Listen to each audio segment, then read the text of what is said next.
Ya está con nosotros Miguel Ángel Pichetto. Miguel, gracias por estar con nosotros. No, gracias Luis por la invitación. Es muy difícil hacer preguntas sin ser temerario y no generar más zozobra, pero estamos en un momento que definiría cómo.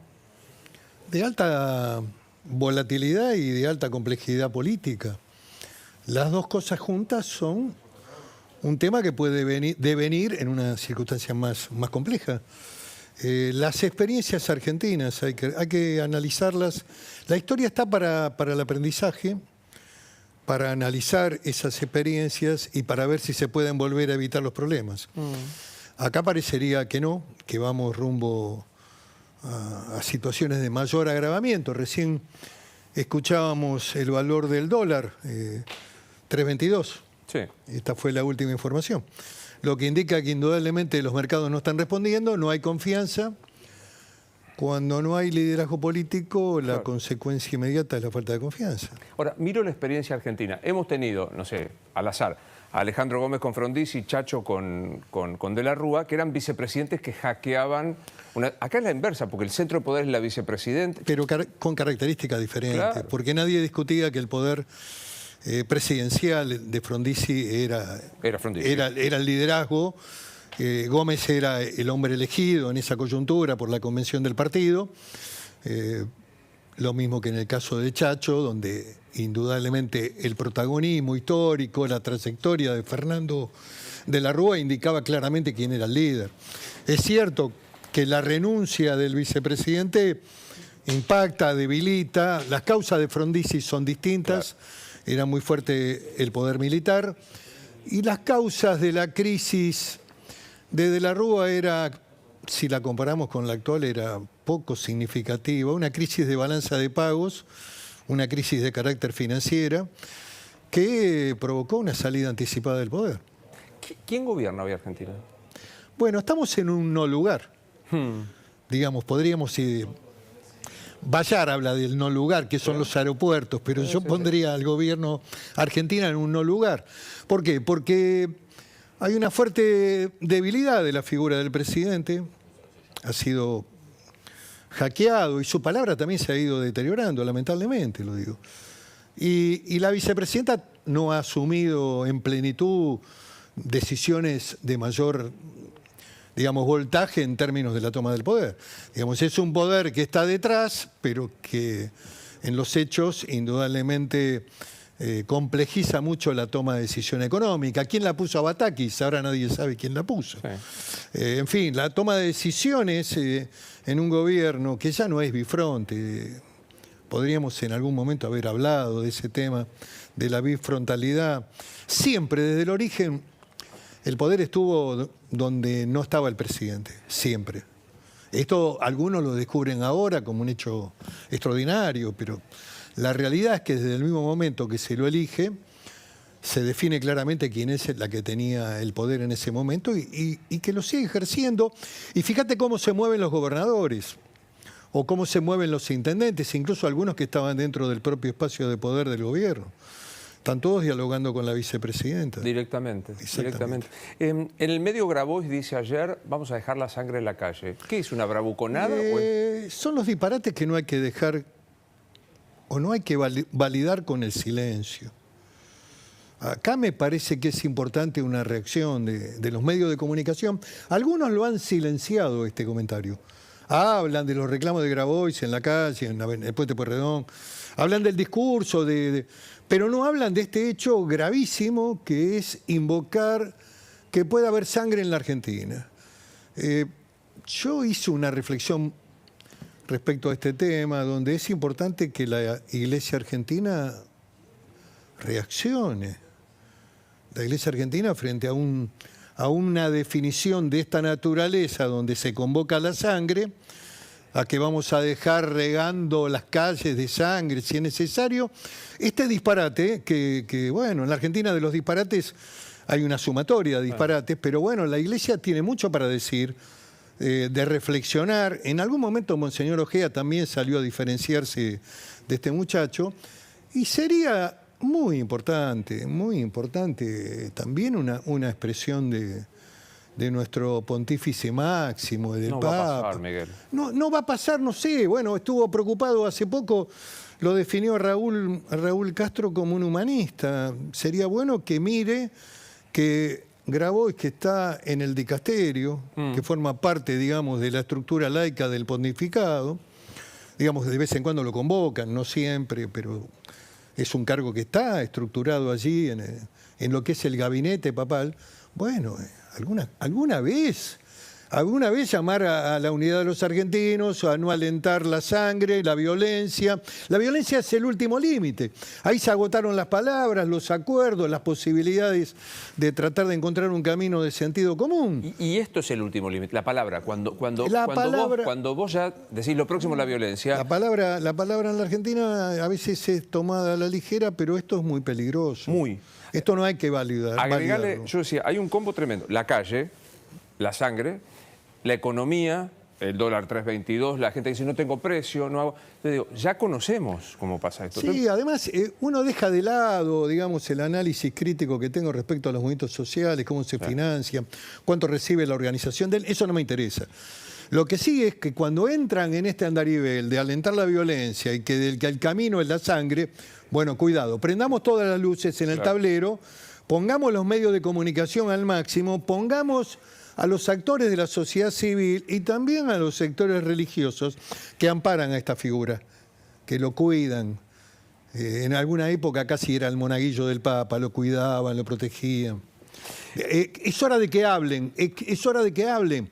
La Iglesia tiene que hablar en pos del diálogo, de la fraternidad y de la unidad de los argentinos. Es hora de que hablen. Quiero sumarla a Guadalupe para que charlemos, pero digo, te lo pregunto con cuidado, porque viste que vos decís, que no querés que Alberto termine el mandato, golpismo. Yo no digo eso, pero nunca dije eso. ¿Cómo resolvés 18 meses con un presidente ido, inerte, con una vicepresidenta que está, pero no? ¿Cómo se resuelve?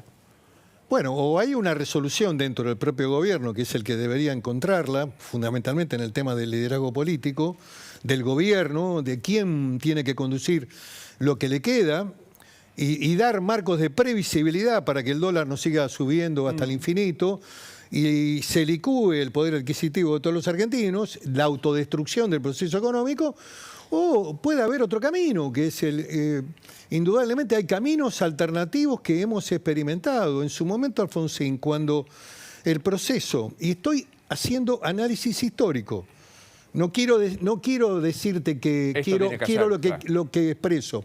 Lo que digo es, Alfonsín en ese momento, con la caída del Plan Primavera, Machinea, Plan Primavera, Jesús Rodríguez, que hoy comparte un lugar en la auditoría, un hombre al que respeto, ¿qué hizo? Convocó elecciones anticipadas.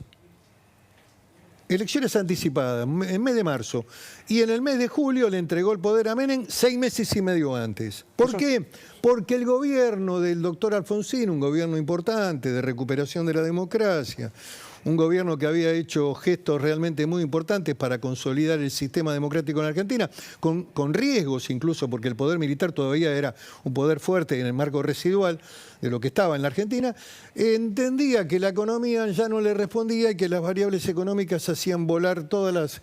Entonces tenía que darle al que venía, que había ganado las elecciones. Menem había ganado las elecciones, le entregó el poder 6 meses y medio. Sí. Esto que nadie registra, porque la historia argentina reciente parece que no forma parte del manual de los historiadores argentinos. Es muy interesante lo que siempre pendulan sobre los 70, pero lo que pasó en los 90, en los 80, esto no lo analizan.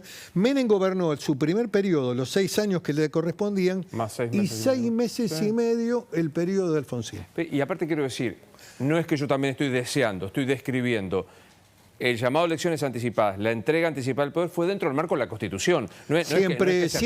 Siempre los caminos, la debilidad presidencial o una crisis como la que vivió de la Rúa, tiene resoluciones dentro del sistema democrático. En ese momento, un poco más complejo, Luis, yo estaba como senador ya en el 2001, un poco más complejo porque el vicepresidente había renunciado, Álvarez había renunciado y por lo tanto en una crisis donde el presidente salía, renunciaba, porque no podía contener la crisis, no asumía el vicepresidente de su partido y el presidente provisional ya era un hombre del peronismo, porque teníamos la mayoría parlamentaria en el Senado. Pero pese a eso, las asambleas, aún con grandes dificultades, en un momento, recordá que la consigna era letal, que se vayan todos, logramos resolver la crisis dentro del sistema democrático, dentro del marco de las instituciones. Y luego Duhalde, después de Cotequi y Santillán, un hecho dramático, adelantó las elecciones. Total. Sí, Guadalupe. ¿Qué opina, hablando de historia, ¿no? Este planteo que se está haciendo por estas horas de volver a lo que la reforma constitucional del 94 intentó, que nunca se aplicó, que es un jefe de gabinete fuerte al estilo sistemas parlamentarios? Y este esquema que propone básicamente Sergio Massa, que se autopostula como para hacer este puente entre Alberto y Cristina, empoderarse, poder hacer cambios de gabinete dentro de esa estructura, digamos, ajena al presidente y a la vicepresidenta. Bueno, Guadalupe, es cierto que esa alternativa se barajó ese sábado y domingo largo, que terminó finalmente con lo que pudieron, porque de última el gobierno hizo lo que pudo, designando a Batakis. Esa idea no prosperó, tal vez está dentro del análisis de la carpeta. Ahora, lo que te quiero comentar respecto a la historia es que la figura del gabinete en la Argentina, como nosotros hacemos las cosas a la Argentina, si bien la tomamos del derecho parlamentario europeo, el jefe de gabinete está siempre a la firma de decreto del presidente. Por lo tanto, una figura débil. Sí. En cambio, en Europa, fíjate lo que está pasando en Italia. Mario Draghi va a renunciar porque perdió el apoyo mayoritario parlamentario. Y también utilizan el mecanismo de la moción de censura, que si bien en la Constitución está, tiene un valor porque el jefe de gobierno, el primer ministro, que sería el caso del jefe de gabinete, está siempre sometido a las mayorías del Congreso. Acá, como la reforma fue sui generis, el jefe de gabinete es una figura totalmente diluida. Fíjate que hasta tiene poca relevancia cuando va al Congreso. Sí, es cierto que los hombres hacen al cargo, ¿no? Sí, claro. Y algunos son... ¿Qué pasa si se hace un cambio de jefe de gabinete y se impulsa una figura quizás del peronismo republicano, del peronismo, digamos, más de centro, como para empoderar esa figura? Debería haber también un conjunto de acciones también y de cambios que alentaran, digamos, un esquema más procapitalista, más promercado, incentivos a las exportaciones, bajas retenciones, digamos, mecanismos totalmente inversos al pensamiento estratégico de este gobierno en términos económicos.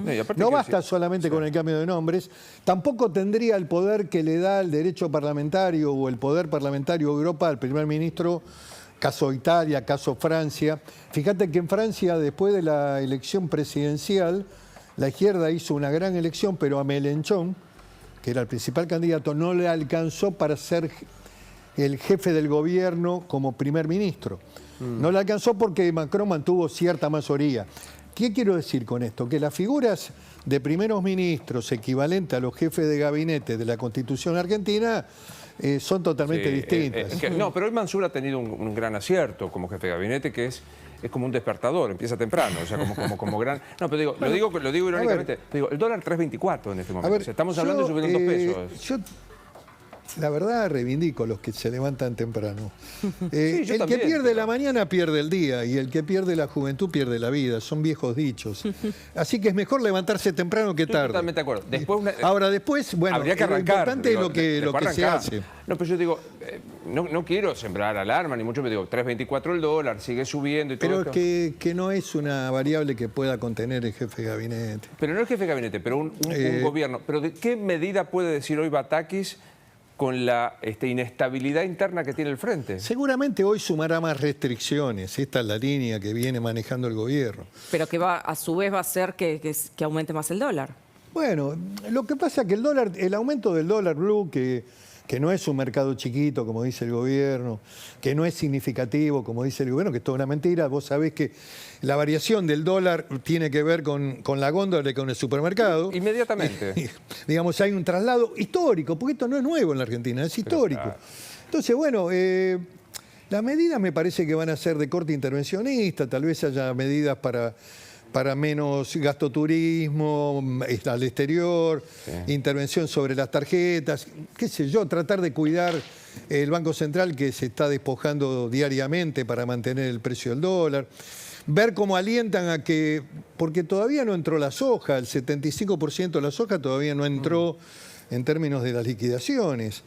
Ahora, también es cierto que con Pero el segundo semestre esta es peor. brecha cambiaria, Guadalupe, es muy grave para el sector productor, ¿no? Enseguida vamos a hablar con Esteban, la fuente de la redacción, porque quiero saber qué es lo que está pasando. Mi pregunta es, el gobierno viene diciendo, bancamos, tenemos que llegar hasta octubre y diciembre. ¿Banca en un país tan presidencialista, con tanta zozobra en la calle, en la economía y demás, banca?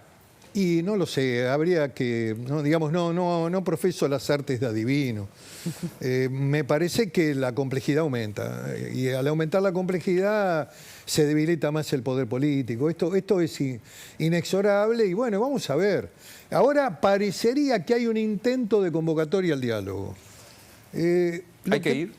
A ver, no sé si hay que ir o no ir. Lo que pasa es que durante 2 años y 8 meses lo que hicieron es alentar el odio.